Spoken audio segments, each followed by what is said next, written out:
The Great Stink, How Joseph Bazalgette Solved London's Poop Pollution Problem, written by Colleen Peff and illustrated by Nancy Carpenter. No matter how you describe it, smelly, foul, fetid, rank, putrid, bad, or reeking, in the summer of 1858, London's River Thames stank. What created such a revolting smell? No matter what you call it, feces, stool, discharge, dung, number two, or excrement, the answer is gross. The river was full of poop. To find out why the world's largest city had a poop-filled river snaking through its center and to discover who cleaned it up, we'll need to go back in time to a very different London. 1500. The problem starts with sewers. In London at this time, the sewers have one job, and it has nothing to do with poop. They carry rainwater to rivers so that the city won't flood. It's not even legal to dump human waste into the sewers. Instead, poop and pee go into deep holes dug in basements or backyards called cesspools. Pee seeps into the ground while the poop piles up and up and up. A full cesspool means more than a smelly basement. It means it's time to hire a night soilman. These men shovel night soil, aka poop, into buckets and sell it to farmers who turn it into compost for crops. This system works for hundreds of years, but then London's population grows and grows. 1819. More people, more buildings, more poo. Flushing toilets are slowly catching on, but all that extra water creates a malodorous mess. The night soilsmen's prices are so high that Londoners look for other ways to get rid of human waste. Some people connect their toilets and cesspools directly to the sewer, sending pee and poop straight to the river. London is developing a serious poop pollution problem, and there's no plan to fix it. But there's a bright spot in all of this muck. It's a baby boy named Joseph Bazalgette. He's small, and his family worries that he won't survive, but luckily for London, he does. 1832. Joseph turns 13 this year. He's still small, but he has survived London's first epidemic of the dreaded disease, cholera. 6,536 people aren't so lucky.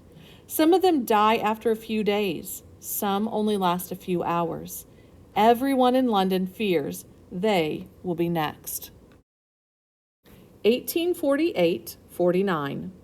Members of Parliament, the country's government, are determined to wipe out cholera. They believe it spreads through smelly pockets of air called miasma, and they aim to rid the streets of stench by sending pee, poop, dead animals, horse dung, chemicals, and everything else stinking up the city directly to the river. Parliament demands that all toilets be connected to sewers, and the sewers, of course, will carry the waste straight to the same place where Londoners are dumping everything else, the water of the Thames.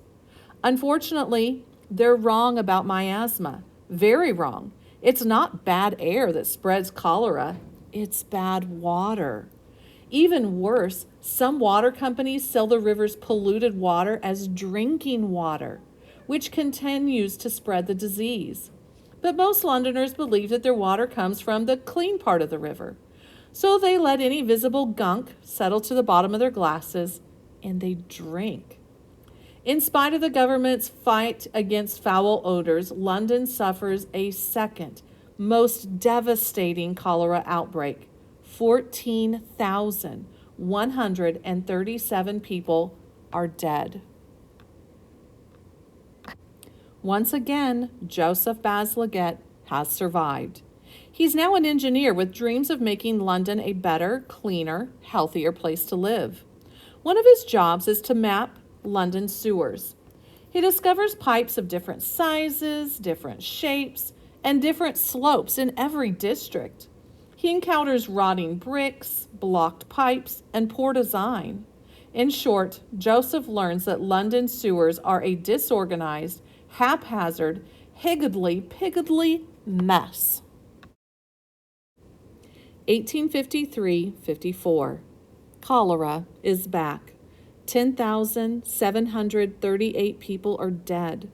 Magazines write, "Where are ye civil engineers? Ye can remove mountains, bridge seas, and fill rivers. Can ye not purify the Thames, or so render your city habitable?" One engineer believes he can. It's Joseph. He's the chief engineer in charge of London's sewers, and it's his job to clean up the river. Joseph knows the sewers better than just about anyone, and he has a plan. He wants to build new, gigantic sewer pipes along both sides of the Thames.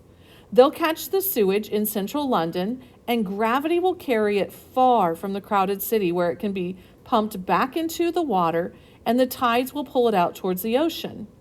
Yes, at some point, the poop is going back into the Thames.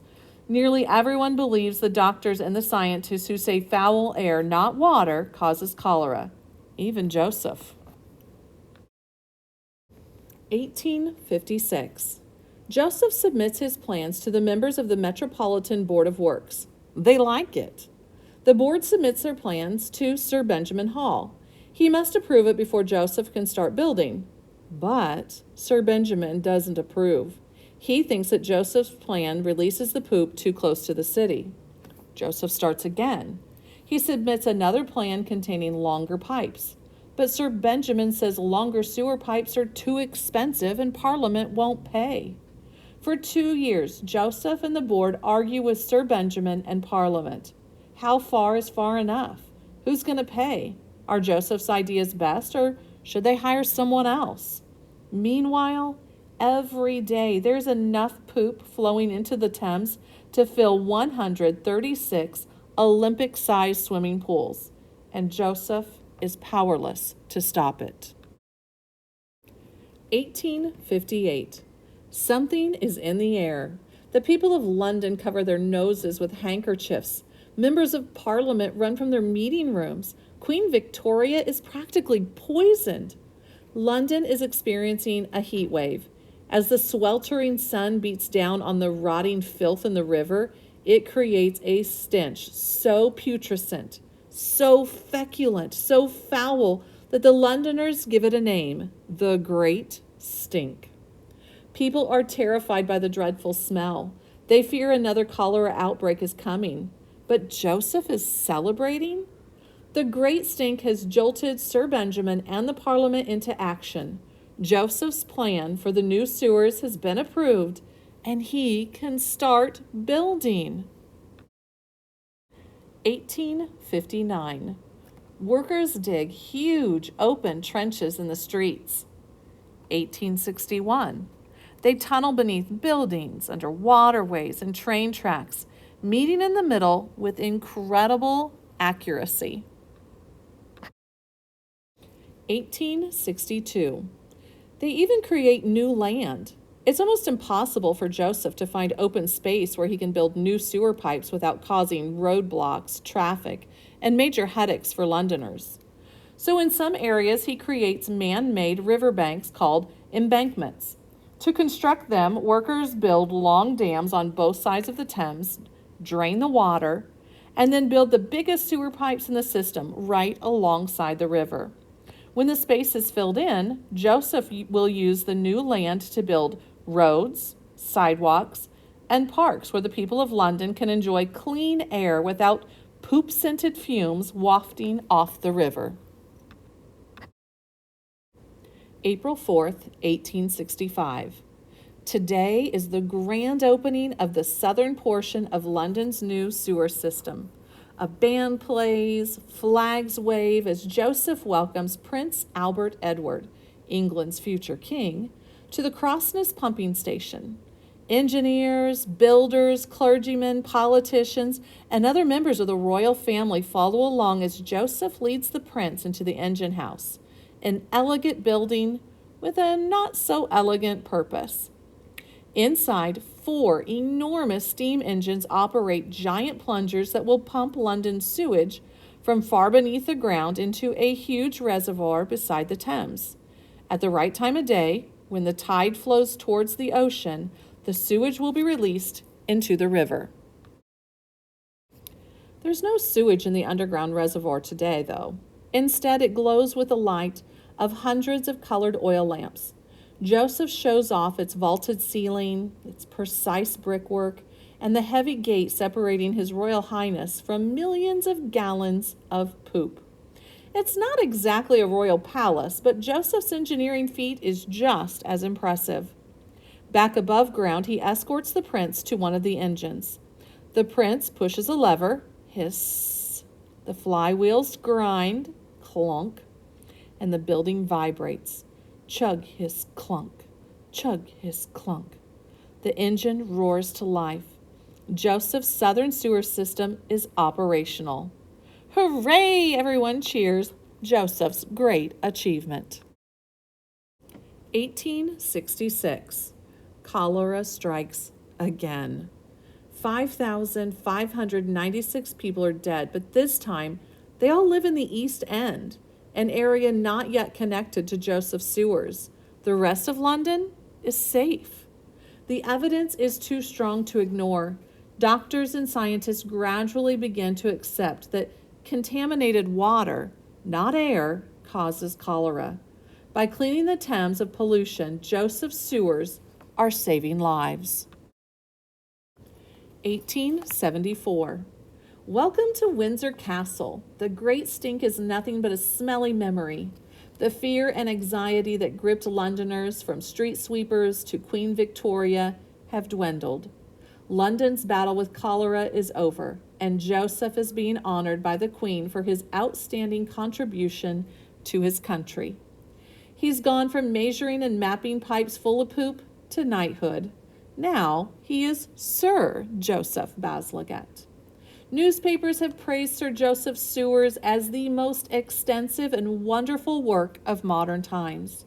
And in the years to come, historians will remember him as a superb and far-sighted engineer who did more good and saved more lives than any public official of his time. By cleaning the polluted river, Sir Joseph had made London a healthier, happier, better-smelling place to live.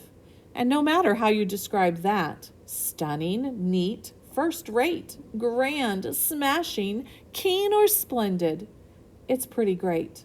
And that doesn't stink.